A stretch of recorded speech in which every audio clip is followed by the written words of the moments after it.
Hello, you wonderful people, and welcome to another episode of Super-Fanta-Fi. This being a show where we talk about TV shows of the supernatural, fantasy, and/or science fictional genre. For today's episode, I'm going to talk about the latest episode of Chapelwaite. A lot of really interesting things went down in this episode, so let's break it down. First and foremost, we start off with Charles digging up at a grave, and it turns out the grave he's at is Martin and Alice's twins that died. It turns out, I was like, wait, why was the book there? And immediately I was like, well, we know the person who hid the book is Marcella. I was like, well, I guess when they were being buried, she could have thrown it in there. And it seems like that was Martin's understanding of it too, because it was like, why would it be there? And it's like, well, I guess it's like you wouldn't think to check there for, a recently dug grave at the time. I guess you wouldn't think to like check that, but it's also kind of jacked up. But it's like, yeah, she was kind of desperate to hide the book. But I'm also surprised storyline wise, like nothing, like no one came out. I thought it was going to be like, oh, Alice and her father were going to come out, and the entire town was going to basically pitchfork and torches in hand come after Charles for desecrating, like, not just a grave, but the grave of two children, especially considering those are Alice's children. That would have like doubly screwed. Have I been saying Stephen? I hope I haven't. I probably have been saying Stephen. I keep doing that. Charles. If I haven't been saying Charles, then I just sound crazy. If I have been saying Stephen, then just once again, I'm sounding crazy. But Stephen and Philip, along with Lois, show up after he found the book. It's like, give it to us.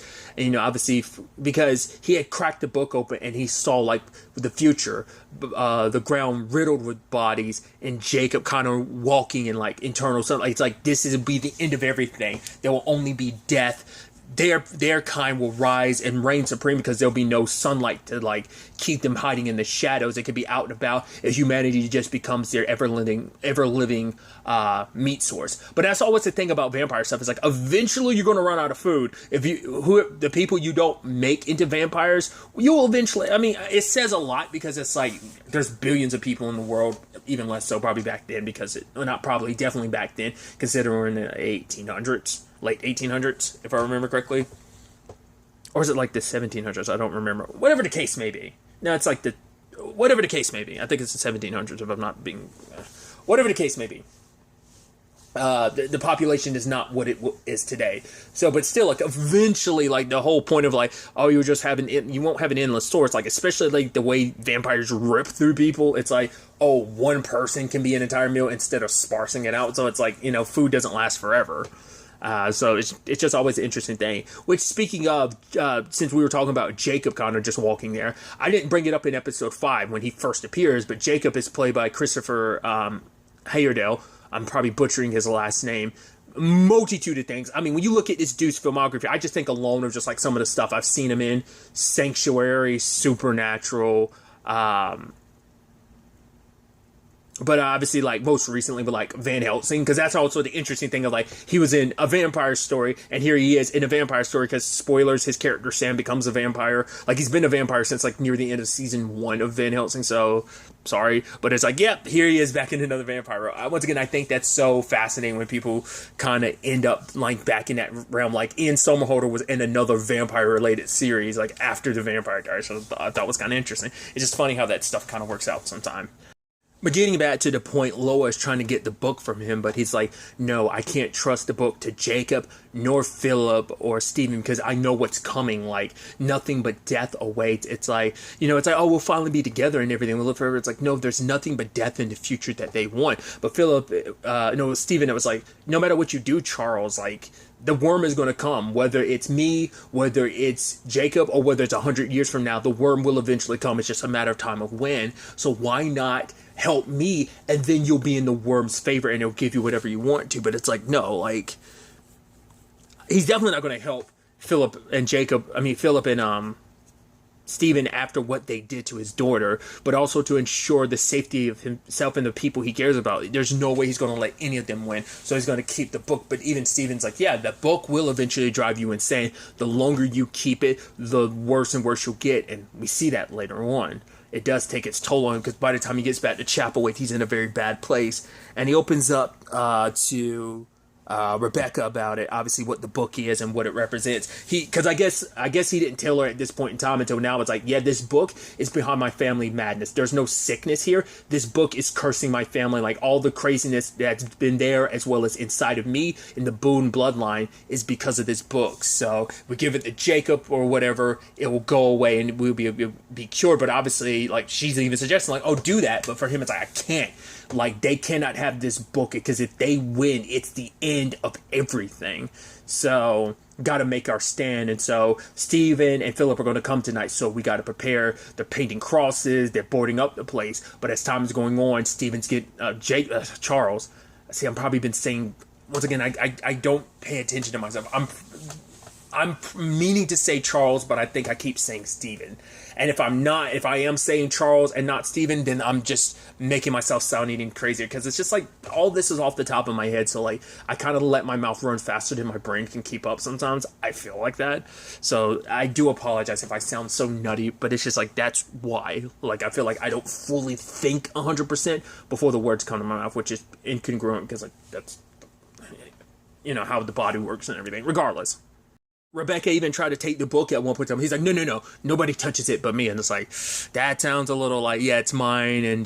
But the longer he's holding on to it, the more madness. And to the point, he's like, oh, you hear that? She's like, no. He's like, it sounds like screaming. Is it your children? She's like, no. He's like, yeah, the screaming is maddening. And he's got the hammer in his hand. Even I'm like, I'm kind of scared for you, Rebecca. Especially because he was like, because with the book and everything, it did like this whole ordeal got him thinking about his situation, landing in the grave and his dad digging him. It's like, oh, blood calls blood, son, So it all coming full circle. And now he's in the position of his father because now he's setting up rope at the end. So it's like, right, what Silence did, what ultimately his dad did. And that's even sadder too to think about it. It's like that comes full circle in many different regards because Silence did do that and almost killed Philip and Robert when they were younger. And now you have Charles, Robert's son, trying to do the exact same thing to Rebecca, Rebecca, Honor, and Tane. So it is kind of, because for him, it's the same thing of like why Silence did what she did. It's like, no, it's better to die than basically them be around when God dies, because that's what this thing is going to do. Once it's born, God dies. Because even asked Rebecca, like, do you believe in God? It's like, yeah, this book is going to be responsible for God dying because he'll die and this worm will rise and become this God, and darkness will envelop the world and the vampires will get to run rampant.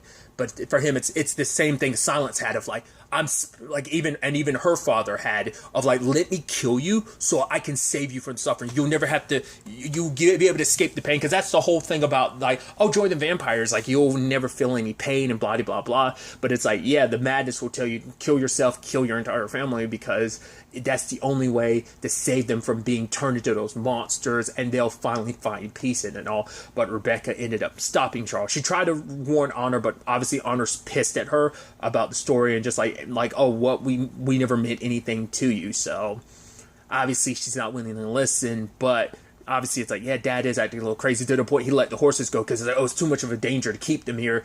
We need to make sure, like, we got to keep everything and everybody safe, but you're taking away their one exit, because Rebecca wants to take the children into town, but he's like, no. So they're kind of in a bad space. But luckily, Rebecca knocked him out, and they were able to return. Like, the reason why Charles is better later on is because the book will only like lead them alone if it's returned to the undead. Now, it doesn't have to be a situation of like, oh yeah, we got the book and we're using it. It's like, as long as it's in the hands of an undead, which they put it in Mary's hands, and with her like keeping the book, it's like, right, the curse is at bay. Like, I'm guessing if it gets free from her grasp, then the curse will come back. Like, I don't know if it's like completely nullified now because her name is still written in the book, but it might at the very least be a situation of it's nullified for as long as someone undead has got the book, but the moment it gets out of their grasp, the crazy starts coming back again. The curse starts enacting. So that, tying that all in with, Abel going to town trying to get help. Obviously, like, he's like, yeah, there's people from Jerusalem's side. It's like, are they men? It's like, yeah, there's men and women. It's like, no, that's not what I asked you. Are they men? And he's like, Abel's like, oh, so Constable? And he's like, yeah. And then finds out his wife Mary's one of them. And it's like, right, we got to go get Minister Martin, which he's dealing with the fact is of Fate's body just rode in on horseback. It's like, they didn't just stab her. Her face is carved up too. And obviously everyone's kind of shocked. Even Alice and her father are like, yeah, despite everything, it's still horrible to see that happen. So at least it shows that there's some humanity. It's not, they might look at her as call her a whore and blah, blah, blah, blah, and that might have destroyed. But no one deserves to go out like that. Because I was almost scared for a second because of, like, from far away you couldn't tell. But those marks on her face, like, I thought they, like, gouged her eyes out too. But it's like, no, they just slashed up her face. But Martin, like, crying is like, oh my God, what have they done to you, Faith? And it's just like, where's our baby? And everyone in town's looking, and he's like, you got the nerve to judge me? I've heard all of your sins, all your secrets. And that is the thing of, like, I've heard all the terrible stuff you've done, and you got the nerve to stand here and, like, look down on me. And Alice's dad starts talking about, oh, blah, blah, blah, blah. You bring shame to my daughter. And he starts hitting Martin with the stick, and Martin grabs the stick back and then pushes him to the ground, starts wailing on him. I'm kind of like, he's distraught and he's hurt, obviously, but also like he's just had enough of her father's BS. He's always had to, like, keep quiet about it. It's like, no, you're not gonna mock the woman that I love, that she's dead now and everything. So, like, he starts whacking him, but then, like, that douchebag Thompson steps in, because it's like, yeah, he's kind of like, because it's like, you look less and less like a holy man for us to find out you're having an affair. You not only did you have an affair with her, you also had a child with her. Just like, you kind of lose your glimmer in our eyes as a holy man.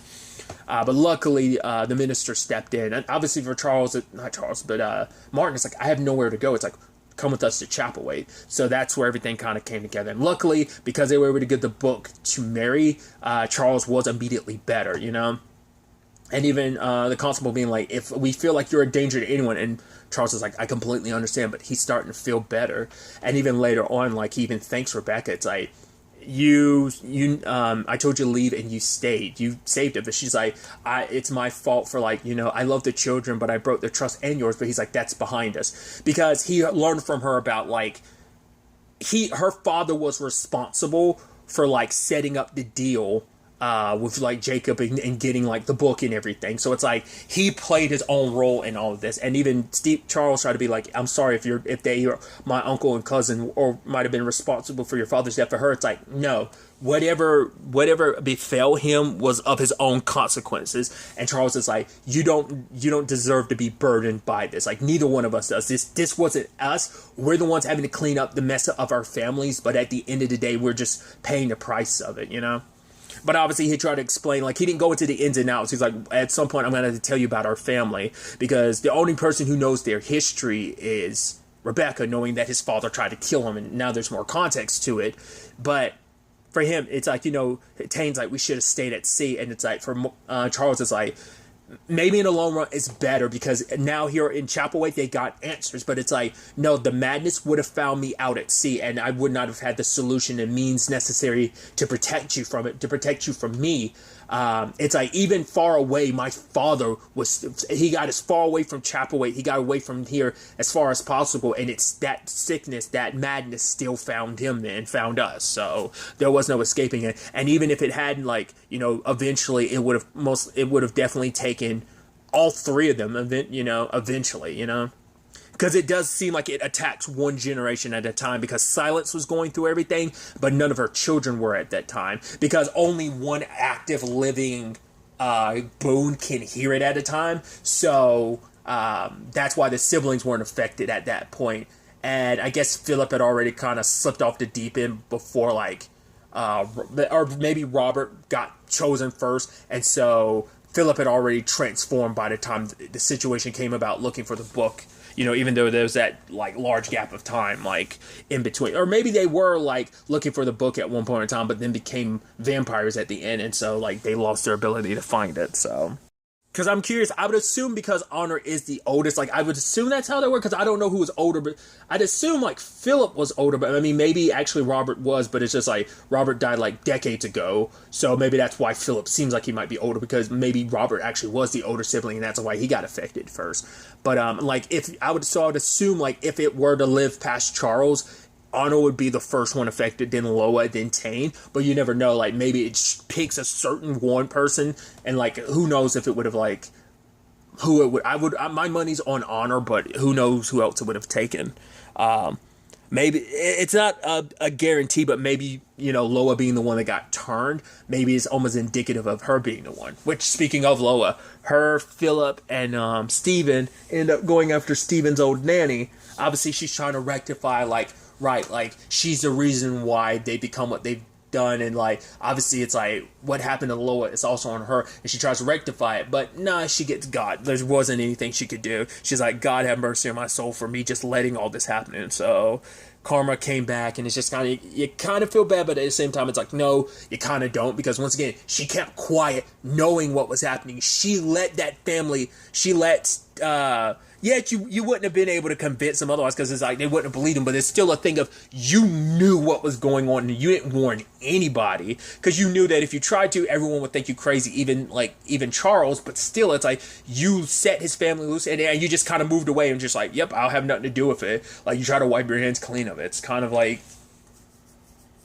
poetic in a way that this happened. I mean, once again, it's kind of sad, but at the same time it's kind of like, yeah, you kind of were a dick about not telling them about what was what. So, at Jerusalem's lot, Jacob immediately sensed it the moment they found. I mean, that's why like Loa and them showed up too, because they could sense probably when he got the book, because the book, calls out to be returned to the undead, as it's calling out to the boons, but in a different way. It's like, I think the moment it's like in the hands of a boon, then it ripples and it screams and calls out, and the dead can sense it then, but they can't find it on its own. So it's interesting how that works. But yeah, him and his people rally out, because it does seem like only a fraction of them are actual vampires. Like other than Jacob, it seems like there's like 4 or 5 that are vampires, and then the rest are the promised, who are just like subservient and willing to aid them.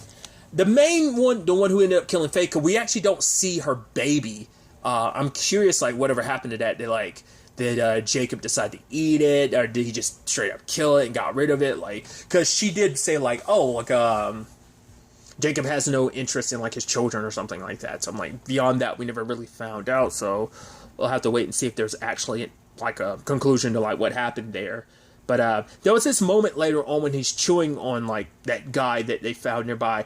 And I can't tell from her expression, because it's just so, like, blank and numb, where it's just kind of like, oh, I'm numb to all this. It didn't seem like the ecstatic look she would normally have under those. But I guess it's like maybe she's just on the verge of being drained herself. Or maybe it's because she longs to become one herself, and she's just waiting for an opportunity. And she's just, or maybe it's just kind of dawning on her, like, right, I'm just like a meat sack. Like, I'm nothing special. Like, you're looking for food all the time. Or maybe on some twisted level, she's looking for the time when Jacob completely drains her and she dies in service of satiating his hunger or something.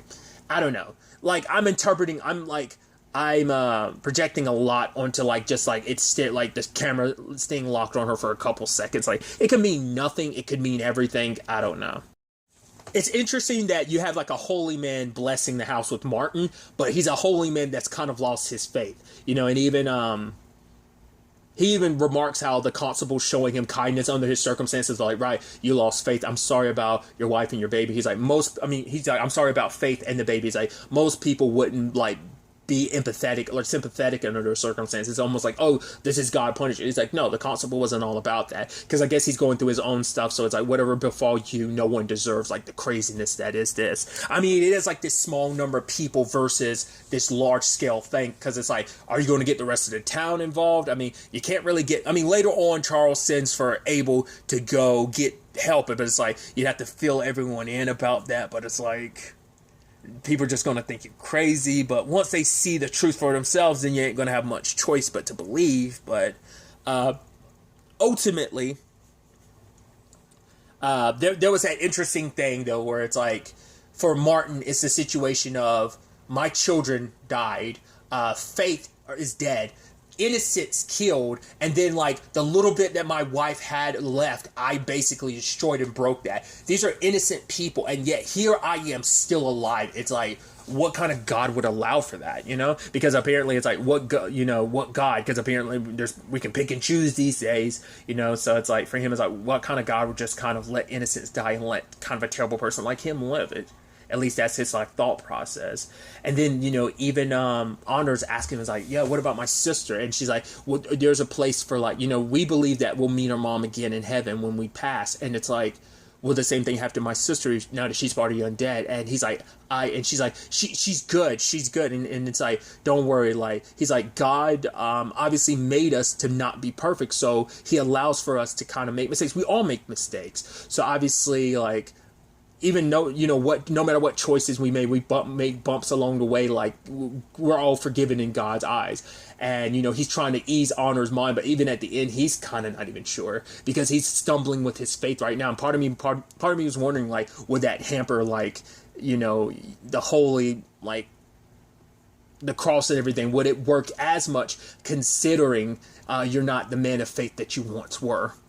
Because all that's kind of come crumbling down around you because of the current circumstances. So, but it's just like, it wasn't just about convincing Honor. It was kind of convincing himself, because he honestly doesn't know at this point in time, just because his own religion is shaky at best right now. But even then, knowing, like, I don't know how that whole thing plays out, because obviously different series, like what we know about vampires and stuff like that, there's special places for, like, the supernatural when they die. They don't go to, like, heaven or hell. I mean, some instances it might be a hell thing, but more often than not, it's like you take Supernatural, for example. When supernatural creatures die, they end up in literal purgatory. So it's like, it just depends on the continuity and like whether or not they're able to go to heaven and stuff like that. It's a whole thing. So there's that. But obviously you have Loa, Steven, and Philip showing up, and they're running their mouths and everything. You got one last time, and then like they harpoon Philip and they bring him up. I'm like, yeah, get him. And the constable gets hurt in the tussle, but Steven stabs him against the wall and, like, cuts him deep in his neck, so, like, nearly decapitates him. He's like, damn your blood, and then completely chops the head off and throws it out there for Steven to see. Him like, yeah! I was like, because Loa, the moment he got dragged up, Loa ran away because she was afraid, So I was like, yeah, not too immortal now, are you? But it's like, oh, I'll drain you, cousin. And he's got the nerve to talk all that big talk, and while he's running away because Jacob and his crew are rolling through, so... because aside from that, there was also that scene earlier where the constable was feeding his wife Mary, because she's like, oh, let me go, like, just unbind me, like, you hurt me, these are hurting me, don't you love me? And so it was like, right, feed me. And he's like, and he gives her some blood, and she keeps drinking, and he's like, no. And she's like, why'd you stop? I guess because for him it's like me doing this, I'm enabling the monster you become. And he's like, I think that's where you're second guessing, because it's it's doubling down, because like there's no known cure for this, so they don't know. Even if they kill Jacob, maybe this will set everyone free. I don't know. You kill the vampire who turned you, or maybe you kill the head honcho Jacob and everyone comes back. Who knows?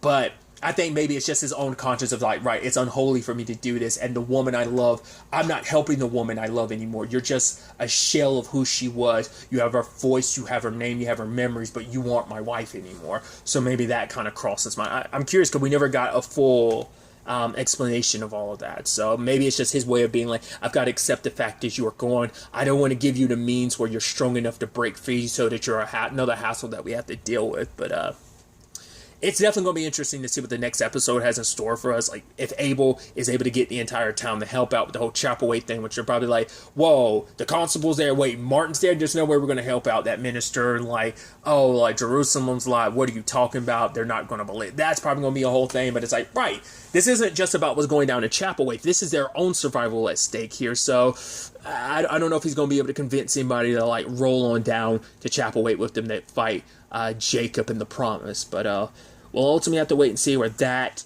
as well as the whole situation with Loa and Steven still out there, what's next for them. So, as the second wave prepares their attack. Well, that was the opening act for Chapelwaite's, the siege on Chapelwaite. Now we get to the full-blown army that's waiting, with Jacob and his people. So, we'll see what happens next episode.